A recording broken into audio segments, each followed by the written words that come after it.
नमस्कार दोस्तों, स्वागत है आप सभी का मेरे यूट्यूब चैनल पर। मैं हूं ओमकारनाथ, आप देख रहे हैं मेरा यूट्यूब चैनल।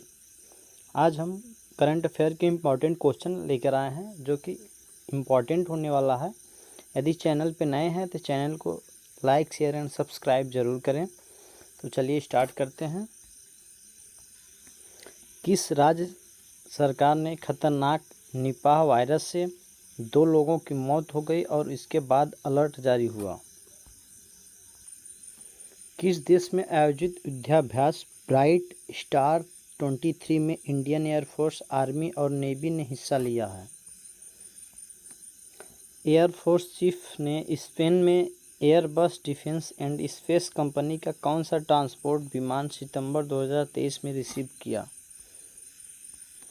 अगस्त 2023 में देश में खुदरा महंगाई दर कितनी रही? गुजरात विधानसभा में कितने नेशनल ई विधान एप्लीकेशन का लोकार्पण किया? दिल्ली में सितंबर 2023 में आयोजित किसानों के अधिकारों पर 4 दिवसीय वैश्विक संगोष्ठी का उद्घाटन किसने किया? भारत में अभियंता इंजीनियर्स डे कब मनाया जाता है? राष्ट्रीय हिंदी दिवस कब मनाया जाता है? तो इस प्रकार के तमाम क्वेश्चन होने वाले हैं इस वीडियो में, तो बिल्कुल स्किप ना करें, डिटेल फुल वीडियो देखें। और अभी तक चैनल को सब्सक्राइब नहीं किया है तो सब्सक्राइब ज़रूर कर लें। चलिए स्टार्ट करते हैं। फर्स्ट क्वेश्चन लेते हैं। किस राज्य में खतरनाक निपाह वायरस से 2 लोगों की मौत हो गई और इसके बाद अलर्ट जारी हुआ? इसका राइट आंसर हो जाएगा Kerala, option number D. Kerala के कोझिकोड में निपाह वायरस से 2 लोगों की मौत हो गई। इसके अलावा राज्य में एक 9 साल के लड़के सहित 5 और मरीज मिले। केंद्रीय स्वास्थ्य मंत्री मनसुख मंडाविया ने 12 सितंबर को बताया, केरल में हुई मौत निपाह से हुई है। हमने स्थिति का जायजा लेने और इनसे निपटने में राज्य सरकार की मदद के लिए एक्सपर्ट की एक टीम भेजी है, ये मनसुख मंडाविया ने अपने बयान में कहा। अब पड़ोसी राज्यों तमिलनाडु और कर्नाटक ने एहतियाती कदम उठाते हुए कर दिया है शुरू। कई जिलों में अलर्ट जारी हो चुका है।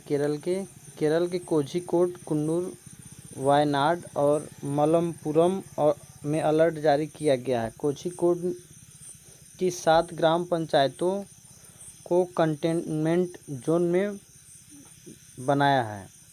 कंटेनमेंट जोन वाले इलाकों और अस्पतालों में मास्क पहनना अनिवार्य कर दिया गया है। सभी एजुकेशन इंस्टीट्यूट, आंगनवाड़ी केंद्र, बैंक और सरकारी संस्थानों को बंद रखने का आदेश दिया गया है। सुबह 7 से 5 बजे तक सिर्फ दवाइयाँ और ज़रूरी चीज़ों की दुकानें खोलने की इजाज़त दी गई है। पहले भी आ चुके हैं मामले। केरल के कोझिकोड और मलप्पुरम जिले में 2018 में निपाह वायरस से 17 लोगों की मौत हुई थी। 2019 में कोची में निपाह वायरस का मामला सामने आया था।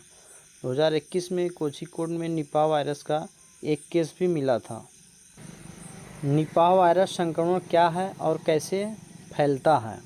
तो एक निपाह एक जूनोटिक बीमारी होता है, जिसका अर्थ है कि यह संक्रमित जानवरों या दूषित भोजन के माध्यम से मनुष्यों में फैलता है।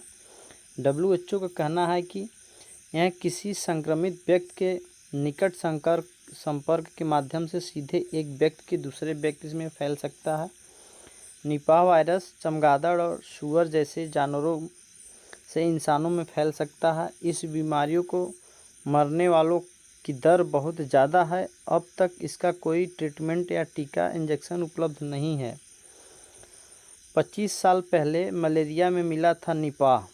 देखिए, WHO और विश्व स्वास्थ्य संगठन के मुताबिक 1998 में मलेरिया के सुंगई निपाह गांव में पहली बार निपाह वायरस का पता चला था। इसी गांव के नाम पर ही इसका नाम निपाह पड़ा है। तब सूअर पालने वाले किसान इस वायरस से संक्रमित मिले थे। मलेशिया मामले में रिपोर्ट के मुताबिक पालतू जानवरों जैसे कुत्ते, बिल्ली, बकरी, घोड़े से भी इन्फेक्शन फैलने के मामले सामने आए थे। उस वक्त भी इसी वजह से चमगादड़ और सूअर को बताया गया था। इसके बाद से यह वायरस दुनिया के कई देशों में मिल चुका है। ठीक है, निपाह वायरस कितनी तेज़ी से फैल सकता है आप देख सकते हैं।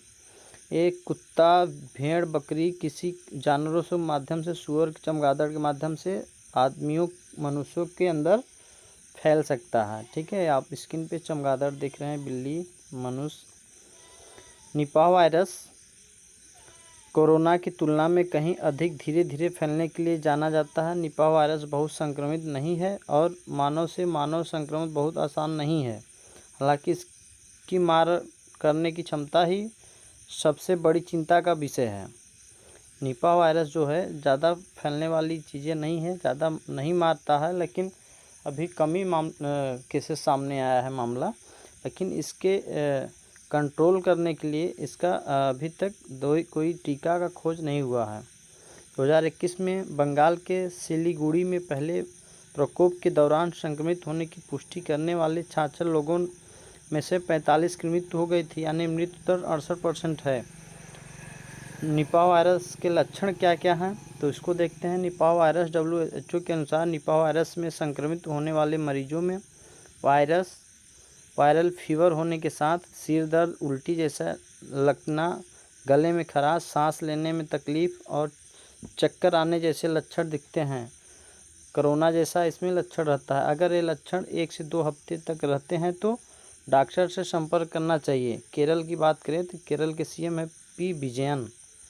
राज्यपाल वहाँ के हैं आरिफ मोहम्मद खान। राजधानी है तिरुवनंतपुरम। नेक्स्ट क्वेश्चन लेते हैं। संसद का विशेष सत्र 18 से 22 सितंबर 2023 तक चला है। ठीक है, चल रहा है। इसके बारे में देख लेते हैं। केंद्र सरकार ने 18 से 22 सितंबर के लिए संसद का विशेष सत्र बुलाया है। इस दौरान संसद में 4 बिल पेश किए जाएंगे। राज्यसभा की ओर से 13 सितंबर को जारी संसदीय बुलेटिन में इसकी जानकारी दी गई है। सत्र के पहले दिन यानी 18 सितंबर को राज्यसभा में 75 सालों की संसदीय यात्रा, उपलब्धियां या अनुभव, यादों और सीख पर चर्चा होगी। इसके पहले 17 सितंबर को PM नए संसद भवन का राष्ट्रीय ध्वज फहराएंगे। इसी दिन मोदी का जन्मदिन और विश्वकर्मा जयंती भी है। ध्वजारोहण के बाद संसद में कामकाज शुरू हो सकेंगे, क्योंकि देश में फ्लैग कोड के अनुसार किसी भी सरकारी इमारत को राष्ट्रीय ध्वज फहराने के बाद ही दर्जा मिल पाता है। कौन कौन से बिल पेश होंगे तो पोस्ट ऑफिस बिल 2023 में लोकसभा और राज्यसभा में, मुख्य चुनाव आयुक्त, अन्य चुनाव आयुक्त की नियुक्ति से जुड़ा बिल लोकसभा और राज्यसभा में। ठीक है, ये रहे आपके नए संसद के टॉपिक। तो नेक्स्ट क्वेश्चन लेते हैं। किस देश में आयोजित युद्धाभ्यास ब्राइट स्टार 23 में इंडियन एयरफोर्स, आर्मी और नेवी ने हिस्सा लिया है? इसका राइट आंसर हो जाएगा मिस्र, ऑप्शन नंबर A। इसके इम्पोर्टेंट फैक्ट देखते हैं। ठीक है, ये रहा इंडियन नेवी के जहाज़। यह युद्धाभ्यास 27 अगस्त से 16 सितंबर 2023 तक आयोजित हुआ। यह बहुराष्ट्रीय त्रिसेवा अन्य अभ्यास तक ऐतिहासिक अवसर है, जिसमें 34 देश भाग ले रहे हैं। भारत ने पहली बार इस ट्राई सर्विस एक्सरसाइज में हिस्सा लिया है। वायुसेना ने बताया कि भारत की तरफ से युद्धाभ्यास में हिस्सा ले रहे ट्रांसपोर्ट एयरक्राफ्ट में 5 MiG-29 लड़ाकू विमान, 2 ट्रांसपोर्ट एयरक्राफ्ट और IL-78, 2C-130 और 2C-17 एयरक्राफ्ट भी शामिल हैं। नेक्स्ट क्वेश्चन लेते हैं। एयर चीफ ने स्पेन में Airbus defence and space company के कौन सा ट्रांसपोर्ट विमान सितंबर 2023 में रिसीव किया? तो इसका राइट आंसर हो जाएगा ऑप्शन नंबर बी, C-295। ये रहा स्क्रीन पे आप देख सकते हैं विमान, ठीक है। Union company Airbus defence and space ने 13 सितंबर 2023 को भारत को पहला C-295 technical military air lift plane सौंप दिया गया है। यह C-295 C-295 लड़ाकू विमान है। Air chief marshal BR Chaudhari ने स्पेन में सेविले शहर में इस प्लेन को रिसीव किया है। स्पेन से 16 विमान आएंगे, भारत में 40 बनेंगे। दरअसल सितंबर 2021 में भारत के साथ C-295 ट्रांसपोर्ट एयरक्राफ्ट के लिए 21,000 करोड़ रुपए की डील की गई थी। इसमें 56 प्लेन की मांग की गई थी। इनमें से 16 plane ready to flight condition में स्पेन से आएंगे, अपने से उड़ के आएंगे 16, और इसमें बाकी 40 प्लेन गुजरात के बड़ोदरा में टाटा एडवांस सिस्टम कंपनी बनाएगी। Air transport aircraft aero transport की जगह लेगी। यह एक मीडियम टेक्निकल ट्रांसपोर्ट एयरक्राफ्ट है। रिपोर्ट के मुताबिक पहले C-295 ट्रांसपोर्ट एयरक्राफ्ट की तैनाती आगरा एयरबेस में होगी, जहां इसके पायलट का ट्रेनिंग सेंटर भी इस अगले साल तक तैयार हो जाएगा। नेक्स्ट क्वेश्चन लेते हैं। अगस्त 2023 में देश की खुदरा महंगाई दर कितनी रही? अगस्त 2023 में देश में खुदरा महंगाई दर कितनी रही? इसका राइट आंसर हो जाएगा ऑप्शन नंबर बी, 6.83%। ठीक है, इसके इम्पोर्टेंट फैक्ट देख लेते हैं। इसके पहले जुलाई में ये 7.44 पर पहुंच गई थी। हालांकि महंगाई दर अगस्त में भी RBI के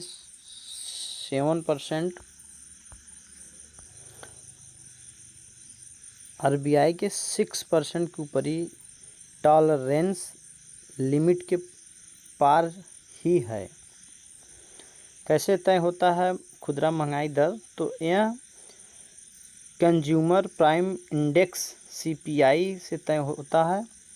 इसमें खाद्य सामग्री, फल, कपड़े, जूते, घर, ईंधन, बिजली और अन्य